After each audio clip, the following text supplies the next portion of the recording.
So the veteran community, definitely the veterans that I work with, there's a common theme that I'm seeing for justice-involved veterans and their struggle with substance use.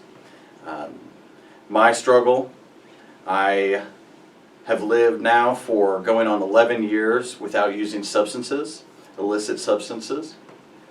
But my journey to this point was not a straight path. When I joined the Marine Corps, I was 18 years old, wanted to see the world, wanted to travel new places, meet new people. I was sent to the Syrian border where I ended up losing 26 of my closest friends, Marines. And then myself, I was injured on April 8th of 2004.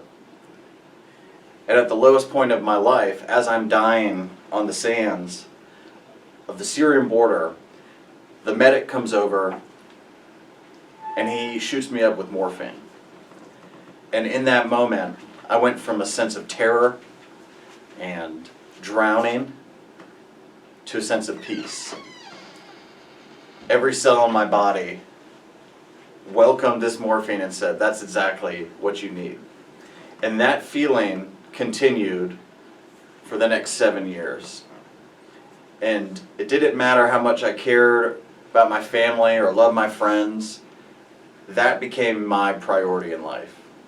And this experience of losing everything else to a substance is very common.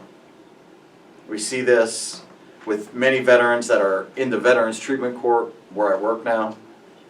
We see veterans that had a sense of pride, that had a sense of purpose when they were in the service, and they get out and they really struggle to find stable ground.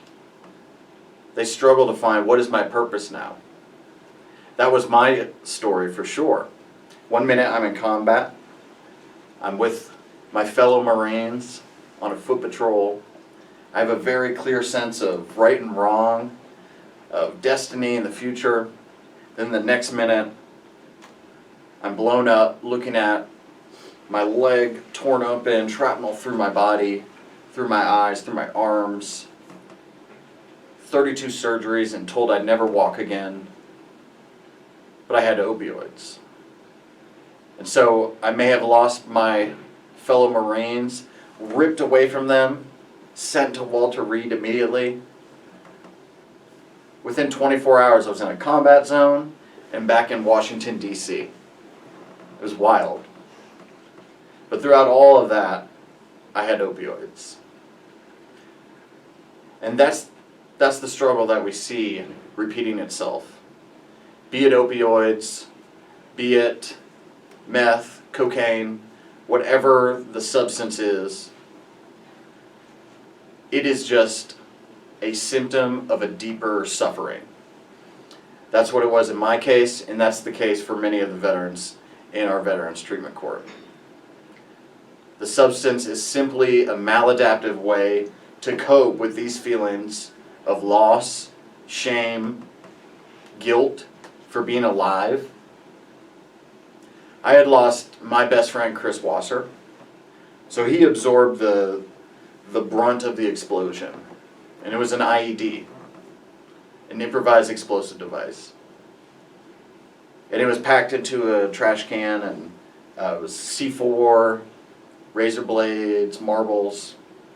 And as you're walking on a foot patrol, they would trigger a cell phone and it activates it. And the trash can detonated, ripped through Chris's body, and most likely saved my life because he absorbed the bulk of the explosion.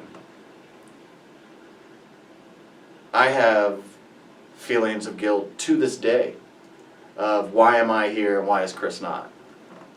I have feelings of inadequacy to this day for a life that I live versus a life that Chris should be living. But I can name these feelings now, acknowledge them, and continue to move forward. And really honor Chris through my life and how I choose to live. But in early 2004, I didn't know how to name those feelings. I didn't know what moral injury was. I didn't know what post-traumatic stress was. And really, mental health wasn't something that we talked about as a family, right? It's just, hey, you better figure it out. Or you had a blue day. Hey, that's okay, right?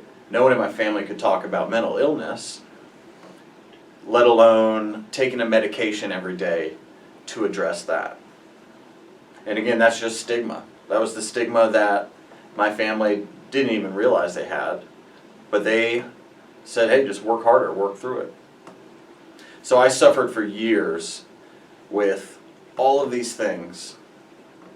And it wasn't that I hit a rock bottom, because I hit rock bottom for years. That became my operating zone, is just being rock bottom. But it was that I had someone in my life that stepped up and guided me towards support. That happened to be my brother. And like I said, it wasn't a linear path. He guided me back to the hospital many times. And I was involuntarily committed. And I was taken maybe 11 times, and on the 12th time, something finally clicked. But that's what got me to a point where, okay, I want to change this, is someone else. And so we see with our veterans, isolation is another coping response to the stressors that they're dealing with when they get out of the service. Isolating. Isolation and substance use. Those go hand in hand with our population. That's why the work that we do in the community to connect, to build a relationship is so important. Because it really is through connection and through community that healing begins.